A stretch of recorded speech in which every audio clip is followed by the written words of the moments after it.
So good day traders, continuation again for creating bias. So meron na akong naturo na tatlo ata na indicators to add into your confluences in your arsenal. And the next indicator na ituturo ko po sa inyo is all about the liquidity heat map by Nephew Sam, okay? Click nyo tong liquidity heat map by Nephew Sam. Add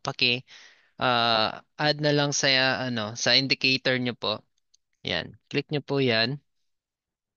And then kung makikita nyo po sa makikita nyo po sa chart ko.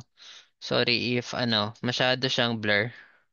May red and green na lines na boxes, dotted boxes 'yan. So meaning guys, ito lang siya yung indicator na pinaka-paborito ko to locate the liquidities in the market, okay? So kung makikita nyo guys, merong bright red dito sa taas. Ayan. Diyan, meron din daw dito. Ayan. So meron din daw dito sa baba, which is this green right here. Okay. Okay. So this one right here guys is a liquidity. Makikita nyo, nabasag na niya liquidity. Okay. Liquidity. Ayan. May green dito. Ewan ko lang kung nakikita nyo. Kasi yung ibang students ko, hindi kasi nakikita ng masyado yung nasa chart ko. Pero kapag kayo naglagay, makikita nyo po yan guys. So, may liquidity daw dito na maganda.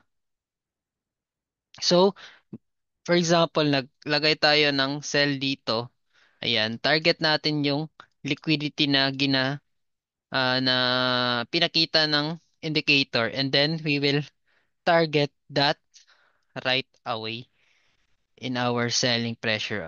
As you can see, tinarget ng indicator yung liquidity na nasa baba. Okay, so yan lang po yung sa liquidity heat map by Nefusa, may mga ah, liquidity siya na pinapakita.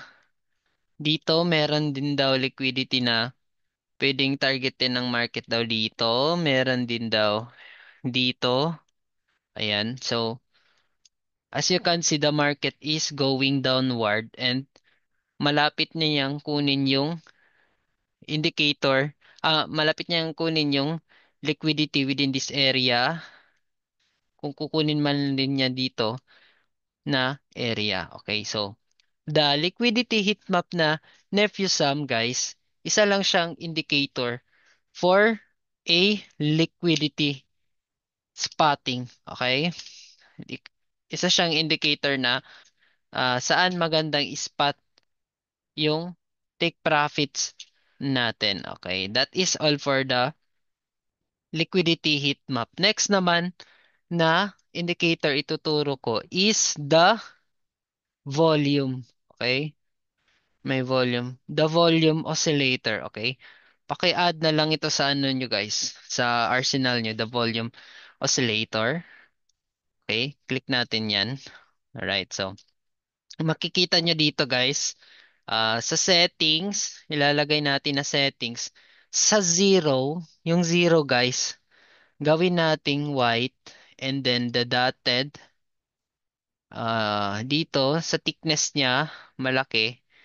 Ang line style niya is hindi siya broken. Ganyan siya. Okay. So, kung makikita nyo guys, ang explanation lang nito guys, that the market, this is the 0 point. Okay. Kapag ka nasa taas siya, meaning that the trend, okay, is strong, okay? Meaning kapag ka nandito siya, tingnan niyo to guys, ayan. Yan. Nasa taas siya ng white line, meaning that the trend is strong, okay? So, lalagyan natin ng area, okay? Lagyan natin ng orange dyan, okay?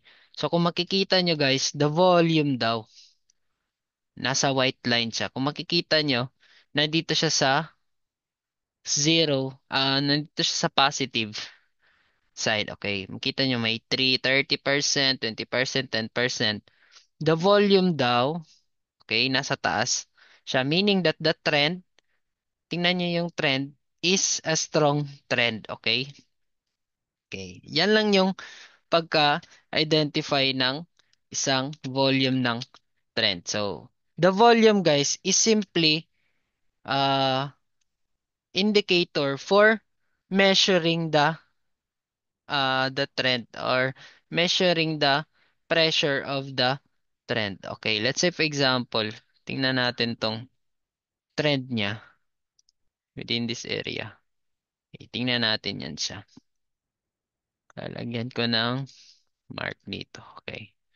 So kung makikita nyo guys, tingnan nyo to. Yan.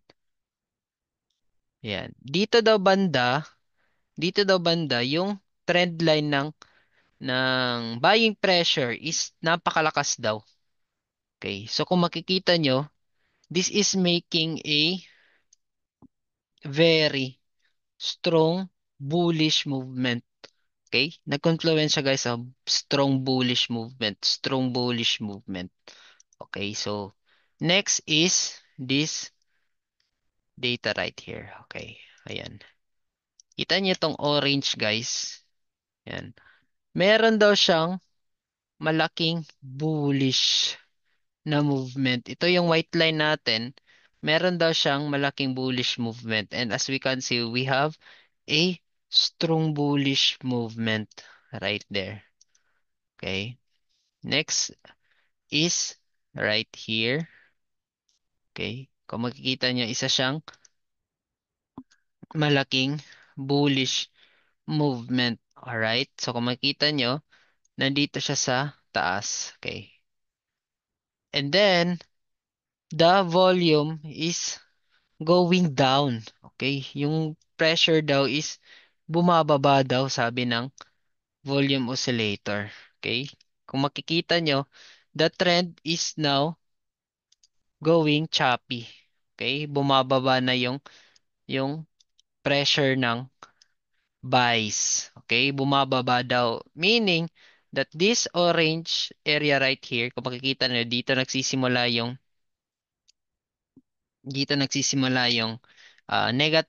negative power niya. Okay? Nandito na siya sa baba. Ang epekto nito guys is nagiging choppy yung market. Okay? And then, nagpakita ng reversal. Okay? So, dito na guys, makikita nyo na yung power ng reversal is lumalakas na. Okay, from choppy market, reversal is going strong. Okay, bumababa na yung market. So, the volume guys is simply to measure the power of the trend line. Okay, so yung volume is, kung titingnan natin, yung trend line ba, magkukontinue pa ba or magre-reverse na ba? Depende sa power ng kanyang volume. Okay, so the volume oscillator guys is just simply to measure the trend line. So, yun lang yung dapat nyong tandaan sa volume oscillator. Alright, so napakaganda ng volume oscillator natin. So, the next indicator, tingnan ko kung ano pa ba. Last na ata ay yung ah, accumulation and the distribution na indicator. Alright, yan. The accumulation and the distribution on na indicator. So, yung accumulation distribution guys, this is simply to know if the market is making a or convergence or divergence zone. Divergence. Alright, so example nito guys, let's say for example dito. Kita nyo tong trend na to. The trend is going down. Okay? Isa, dalawa, tatlo. Okay. The trend daw is going downward in the indicator. But kung makikita nyo within this line, we have 1. And dito, yung line daw sa taas, 2. And then, dito sa line sa baba is making, yan. Okay, nagiging up daw, and then nagiging down. So, the market is now in the divergence zone. Okay, so meaning that the indicator is opposite in the uh in the live price or in the price of gold. So, meaning kapag ka yung trend dito is downward and dito is making an upward, sooner or later guys, the price will reverse because it is making a divergence. Alright? So kapag ka dito down, dito up, meaning itong price daw dito guys, sooner or later, bababa talaga. Magre-reverse talaga. Yan yung kagandahan ng ating accumulation and distribution. Okay, so another example. Tingnan natin tong example na to guys. Mm, maganda siya, maganda. Isa siyang, yan, kung makikita niyo dito, yan, bumababa siya. Alright. So, the market is making a convergence. Okay? So, dito makikita nyo downward, dito magiging downward. So, meaning that the market is in a convergence zone. Okay?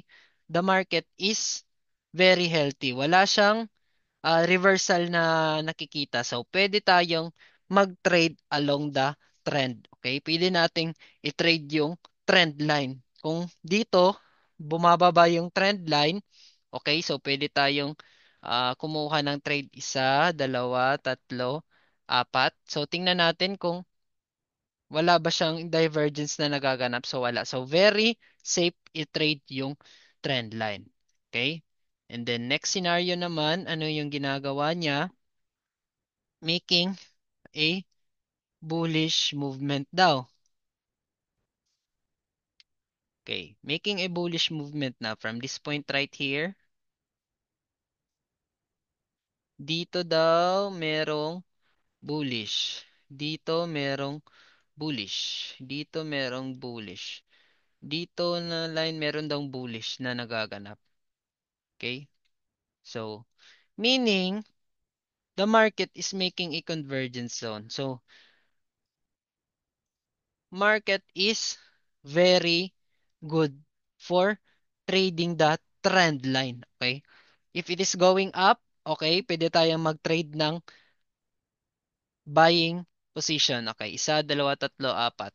Isa, dalawa, tatlo, apat. Pwede nating i-trade. Okay.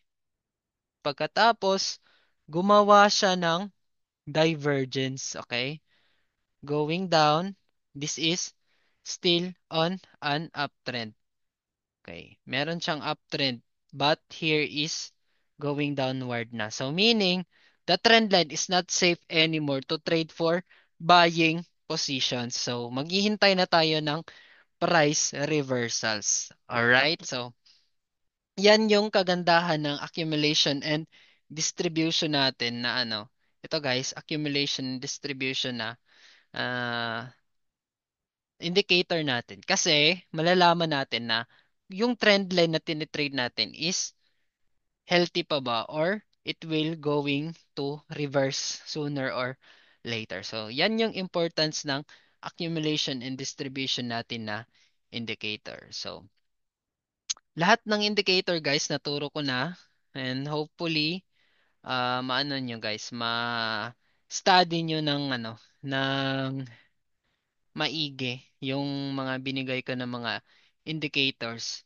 And then, maka-form kayo ng sarili nyong strategy in line with those indicators. Alright, so the indicators is not purely a decision maker but additional to your confluences lang guys. Huwag nyo din kalimutan yung mga fundamentals about the break of structure, mga ganun equilibriums. And then, inline your uh, bias with your trading indicators. So, that's all for the creating bias. So sa next video guys, ituturo ko na sa inyo paano yung risk management, okay? The most effective and the most important strategy of all the trading strategies na na experience ko na guys. So, see you in the next video.